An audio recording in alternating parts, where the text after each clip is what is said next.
This is your Drive Time News Blast. 30 minutes jam-packed with news of the day from a perspective of truth, liberty, and justice. This is Monica Perez. And I'm Brad Binkley.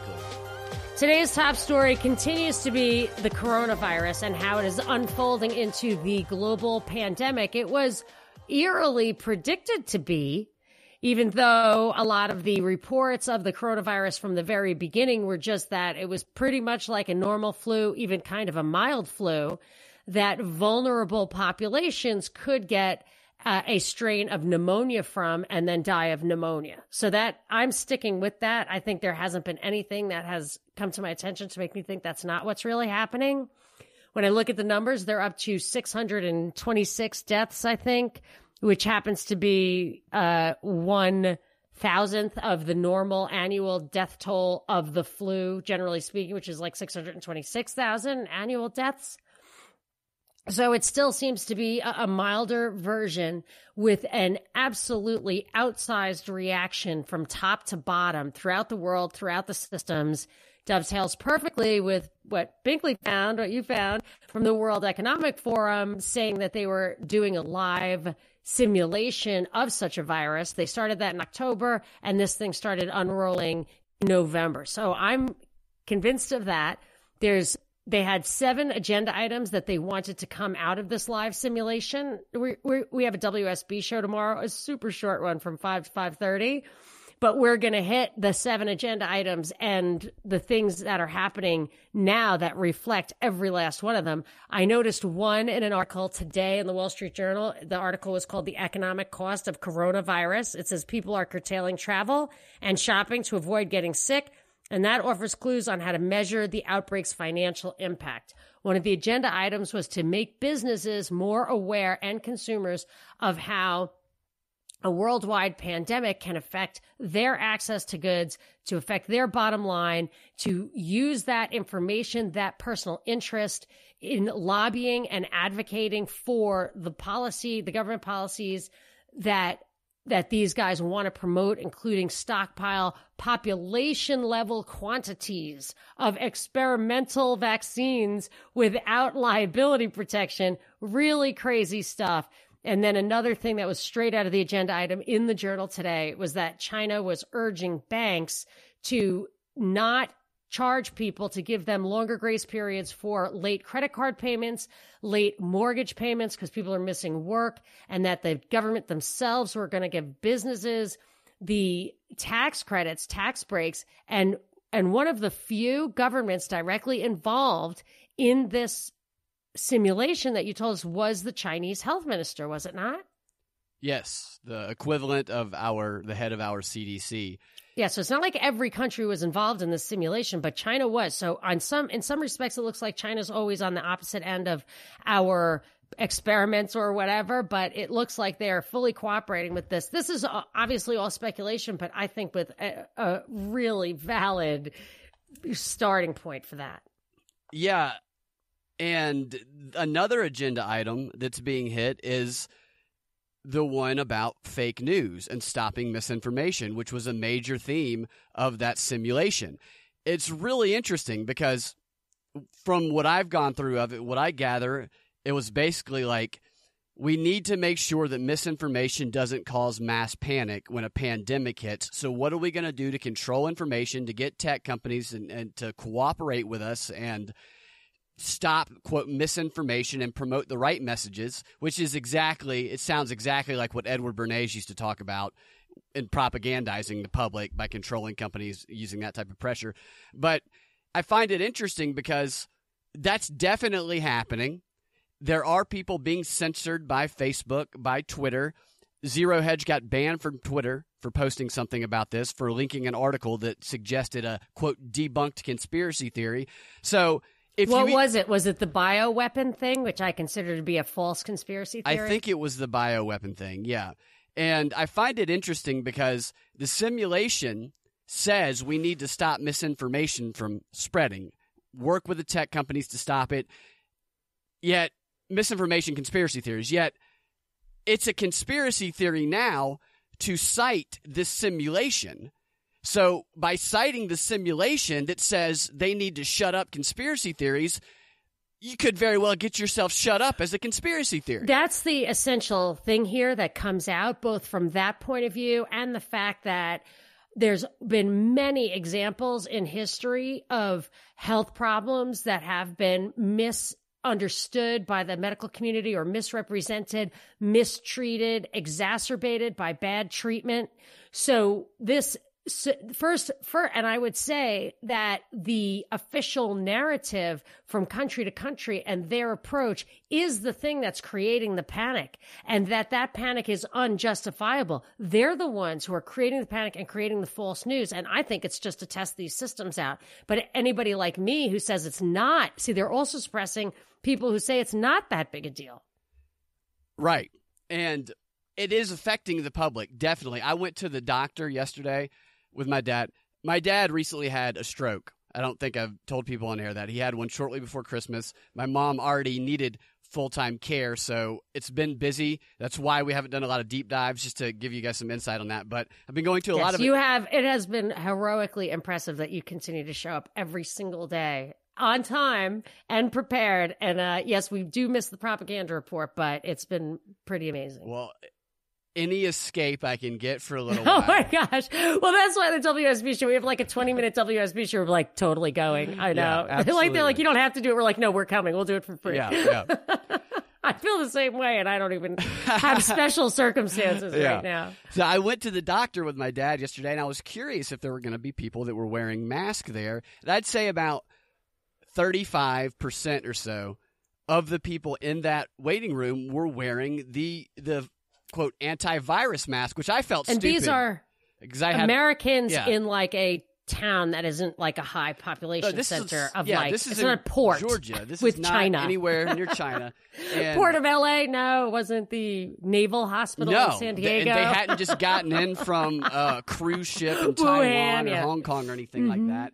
But what I was going to say is I felt really weird because all I had on was a hazmat suit and an empty jug on my head, like they're doing.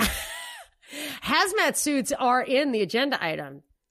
Really? Yeah. Mm-hmm. They want to not slow down commerce even under pandemic conditions. So they want workers to learn how to use hazmat uniforms. Well, they're getting a lot of use out of the hazmat system because there was a story today about how the antivirus mask, there's a worldwide shortage, according to the World Health Organization. I don't believe there is such a thing as an antivirus mask. I don't either. What does that mean?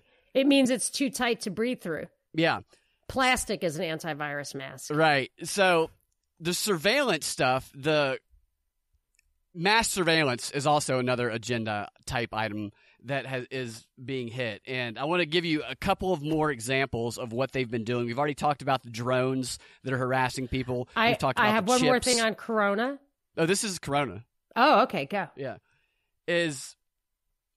There's a story that I found today that lays out all of the big surveillance that China's rolling out and that tech companies are just thrilled about. They're reaching out to tech companies. They're saying, we need you to get out here and to help us track people. And now tech companies over there are advertising their products as, we will tell you where you've been at all times, at any moment, who was around you. So that's like the advertising the companies have been freed up to do now because the Chinese government is calling for them to exercise their big mass surveillance technology.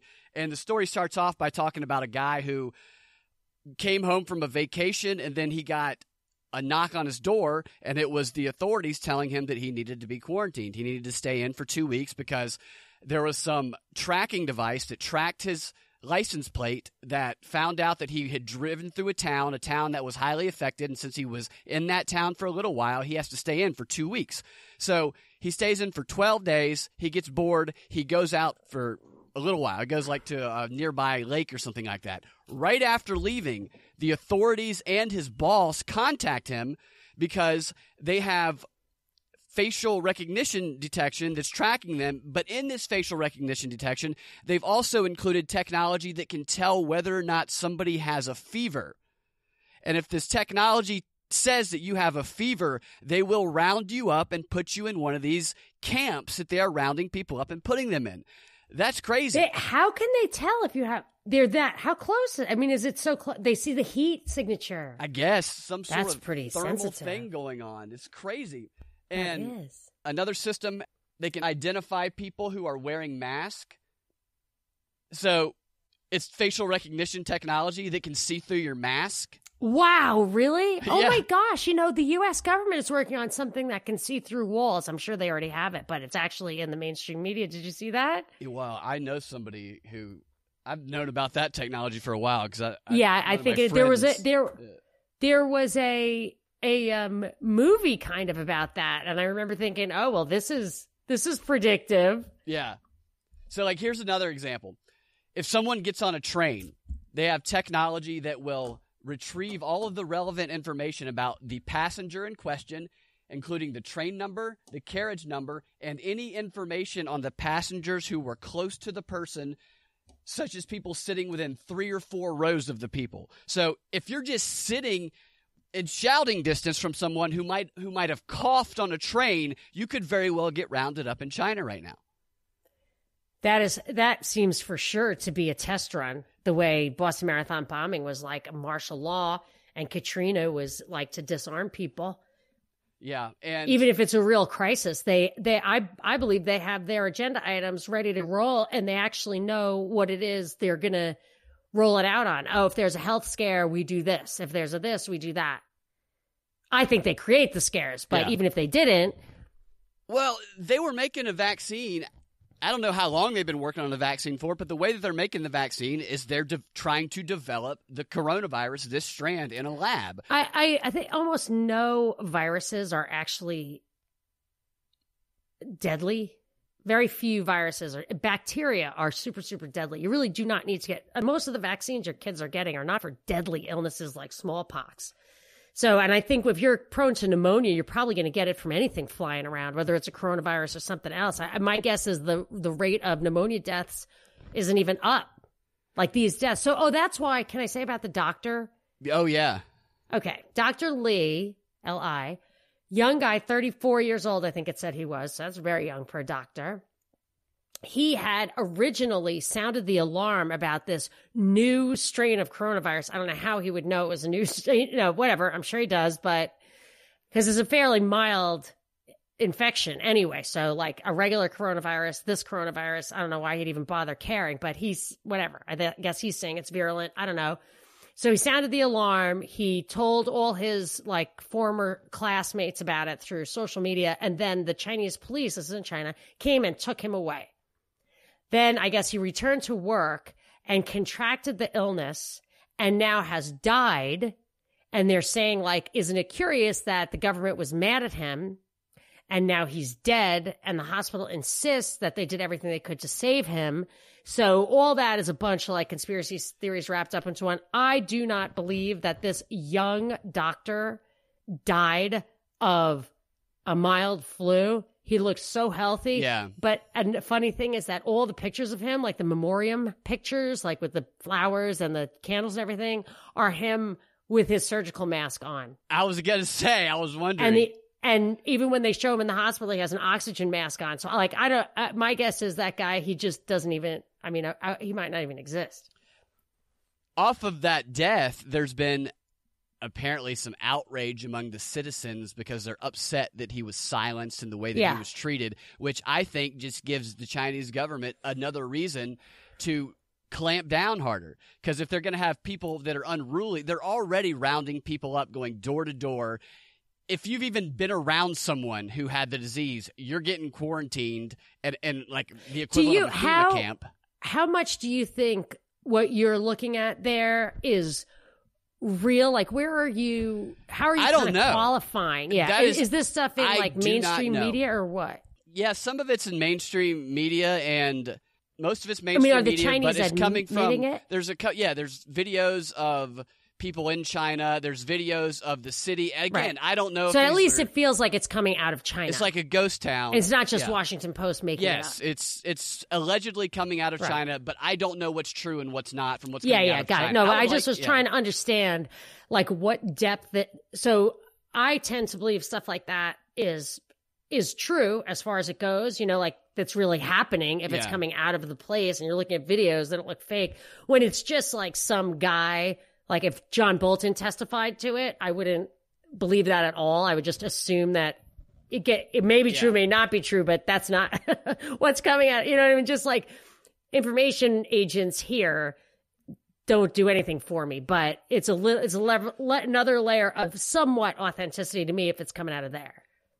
Yeah, I'm and sure certainly that, if the Chinese government is admitting it, then I'll say, okay, what's their agenda, not what's our agenda. Yeah, this is a weird story. We're not being told the truth about it. And anybody who says something that's not part of the main story, the main narrative, gets silenced.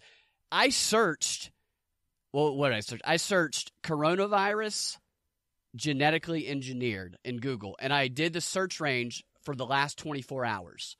And you can try this. Listeners, try this and see if it's the same for you. Every search that was returned, and I mean every single one of them. I was on my phone. You know how you scroll on your phone and they keep showing you new searches as you get to the bottom?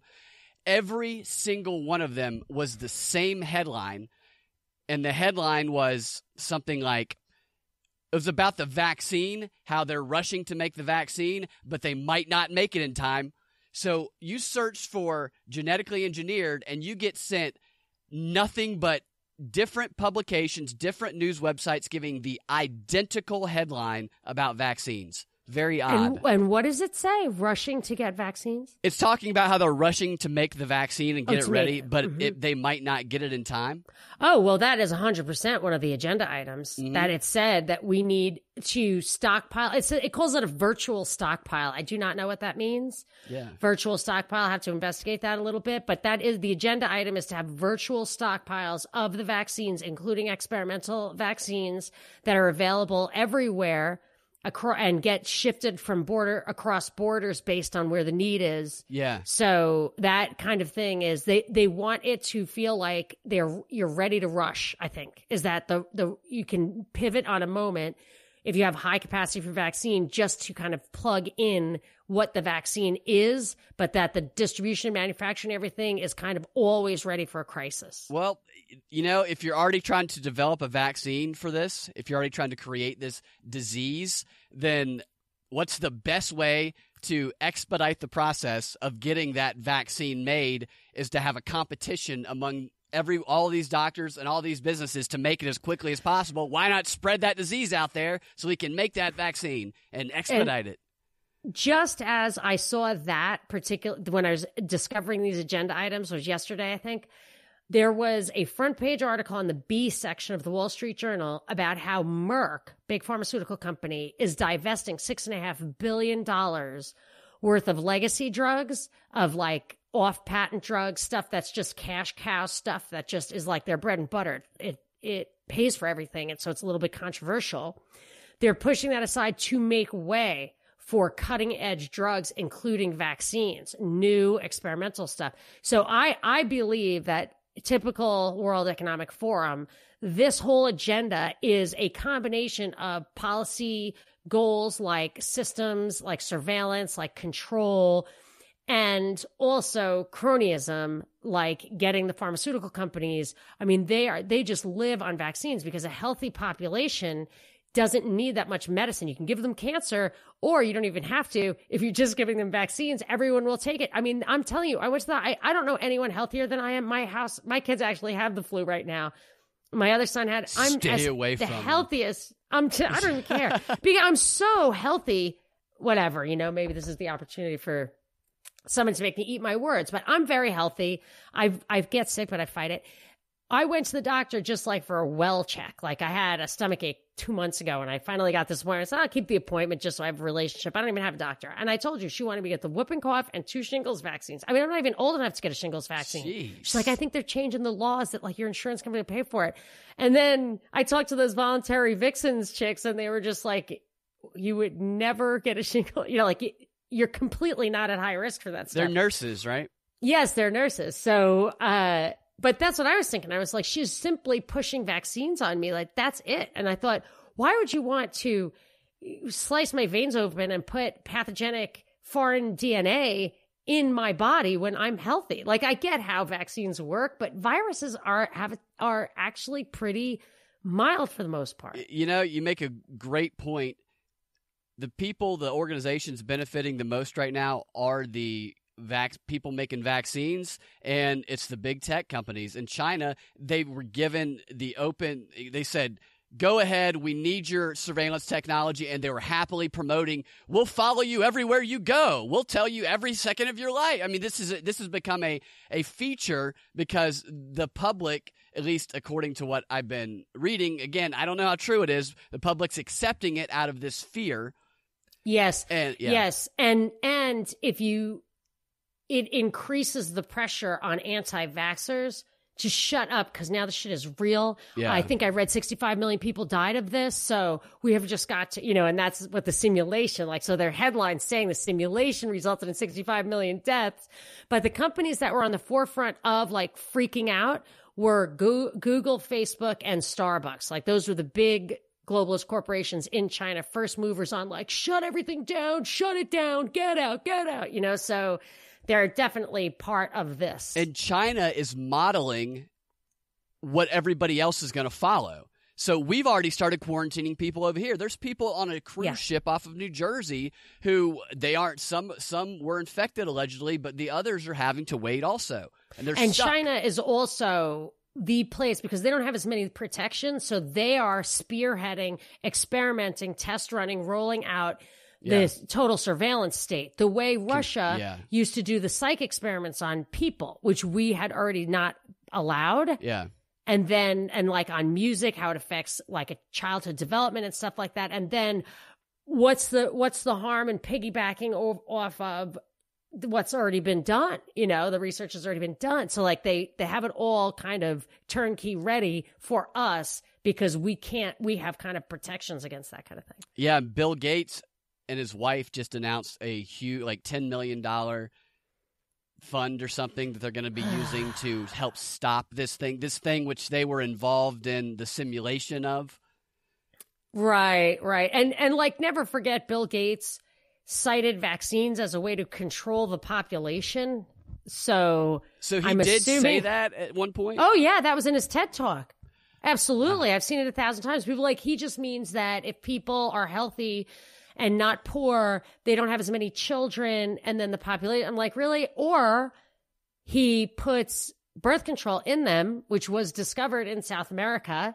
And there's a patent on corn that they want us to sell in Mexico that makes men sterile. It's called Epicite, Epicyte. Look it up, Epicite. It's a real thing. There's patent on it.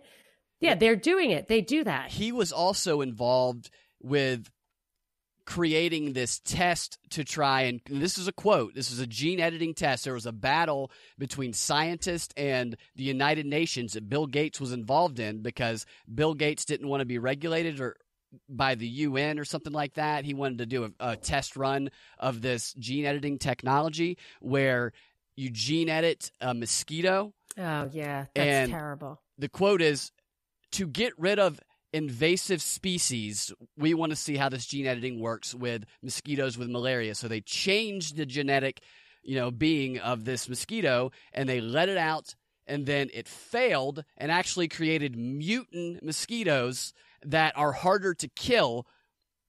But you told me that, and I think in California they have a mosquito problem now, and I remember reading a couple of years ago they released 20 million mosquitoes for that purpose, sterile mosquitoes that would pass on their sterile status, something hard to understand because how could it be sterile and pass on sterile, or its offspring would be sterile. And I thought, how could that possibly go wrong? And I've heard that the mosquitoes are just there now. Yeah. But as far as the surveillance thing, I have a little bit off topic on something that I saw. It really made me mad. It's one-liner here that Elon Musk is coming under fire. Of course, he's just the face of this stuff. He's not the guy. He's an agent, in my opinion, a face job, whatever. And I think that's true for basically all the big tech 10 billionaires. He's coming under fire because he wants to bring high-speed internet to the entire world. And unfortunately, that'll mean what they didn't realize when they started launching the satellites, and there will be thousands of them, if not tens of thousands of them, is that they're highly reflective. So they're brighter than the stars. So the night sky. So you know how much it pisses me off that they pollute the skies, right? That I look up to see the face of God in the sunset and in the clouds. And now I can't do that anymore. And now you look up to see the face of God in the stars, and it's Elon Musk's, whomever's satellite. How do we know that the stars aren't drones then? Well, I think that the sad part is that you can actually tell the difference. If you couldn't tell the difference, I don't even want that. I don't want 10,000 extra weird things. That's what it's going to be like. I'm sure. My guess is, they'll probably put their effort into making the drones look like stars, but they're so low, they have to have the lights on them. The drones are in our airspace. I see drones all the time. I see them too, and now I see they're low, like the ones that are taking pictures from my screensaver. Yeah. Like my screen, that's it. That's what it is.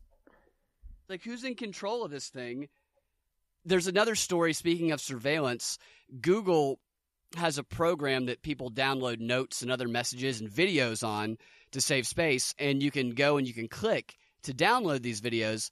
Well, one of the head guys at CNN, at Google, which CNN, Google, whatever, one and the same almost, was on CNBC the other day, and he made an announcement to users of this program, this Google program. He said that if you attempted to download your video, it might have gone to somebody else. So people downloaded private videos to save it onto this program, and then when you go to the cloud to download the video for yourself to look at it, it was sending people other people's videos, kind of like Alexa did. I think it was Alexa. It was either Alexa or Google Home that did something similar. On Valentine's Day last year? Yeah. So you're getting other people's private videos. I've never really trusted the cloud. But before we run out of time, I think we need to talk about this Biden investigation. Oh, yes, Iowa, which is still undecided because of technical reasons. It's a virtual tie. But one thing that's pretty clear is that Biden just missed the lower threshold to get any delegates at all. So Biden has 0 delegates coming out of Iowa. And I don't really remember hearing a lot about that. And at the same time, Vindman is exiting the National Security Council at the White House and is just going back to the military.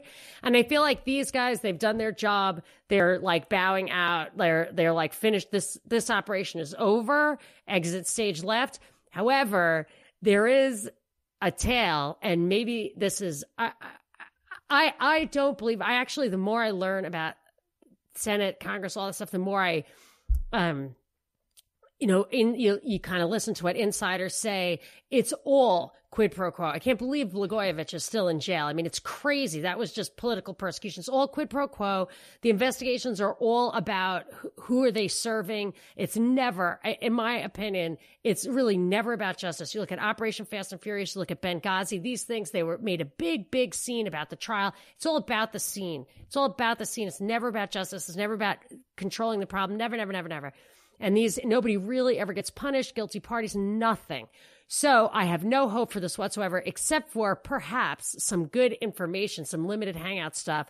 The Senate is asking the Department of Justice and FBI and stuff for information, for documentation about Joe Biden, about Hunter Biden, about Chris Hines, who was John Kerry's stepson, and Rosemont Seneca Capital, which is with the Whitey Bulger's nephew and Devin Archer, and their involvement in deals in China as well as Ukraine that might have happened under the umbrella of the influence of Kerry and Biden, who were on the scene in China and Ukraine, and that they also have this, I guess Rosemont Seneca, their financial company, had something to do with a very large deal that had to get special congressional approval of putting anti-vibration technology of ours that's used for military applications in the hands of China. It was like the largest kind of automotive or mechanical transfer of a business to China, and it got approved under the Obama administration. Rosemont Seneca had a piece of that deal, and they're looking into this stuff. They're looking into whether the travel, Secret Service, all that stuff was protecting Hunter Biden. I mean, there's a picture of Hunter Biden getting off Air Force Two the day that deal was made in China with his father. So there is a lot there. I figure there's a better chance that this is being used to bury it than it is to expose it. But I think if we pay attention, we might get some more details than we've gotten before on this. So it might not be over. And of course, it might backfire with some Groundhog Day. But I don't know. Yeah, might be a little bit of Groundhog Day. One more quick story I've been wanting to get in this week. There is a new bartender in a district in Japan, and this bartender is a robot.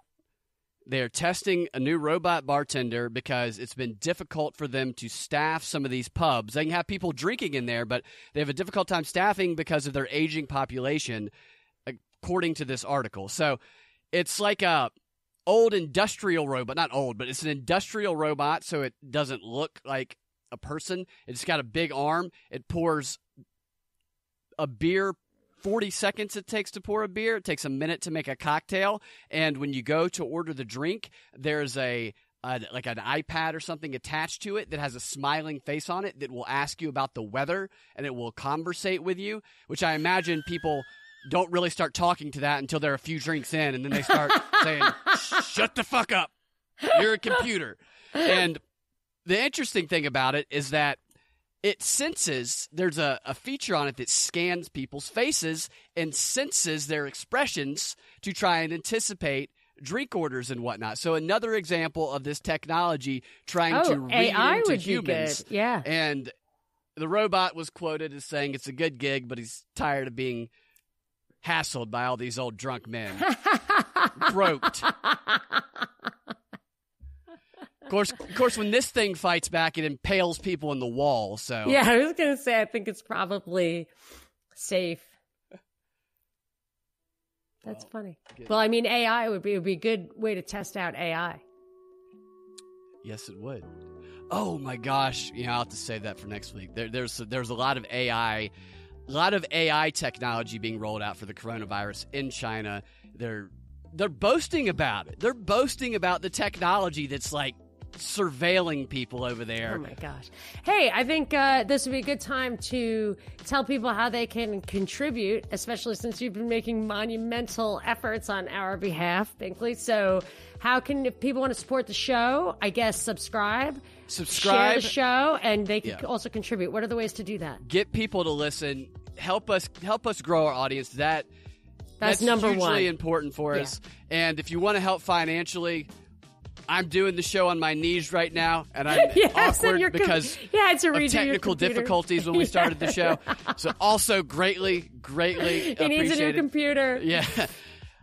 PropReport.com. There are links to Patreon, to PayPal, and to those are the ways that you can donate to us financially. And you can subscribe at any of the subscription links that you can send to your friends. You can leave a quote on iTunes. We're going to start reading the positive. We have so many positive comments, and so we're going to start reading them on WSB to try to get a little crossover crowd, try to win over some misguided neoconservatives into the libertarian light. There you go. You guys can find your Drive Time News Blast every weekday afternoon at 4 p.m. on the PropReport.com or your favorite podcasting platform with the Propaganda Report podcast feed. We will talk to you guys on Monday or tomorrow on WSB if you're listening. 5 to 5:30. You might miss it. I thought it was 5:07 to 5:27. It is 5:07 to 5:27. So I should get hazard pay. Carve out 20 minutes tomorrow, guys. Yes. We'll talk to you at 5:07 tomorrow.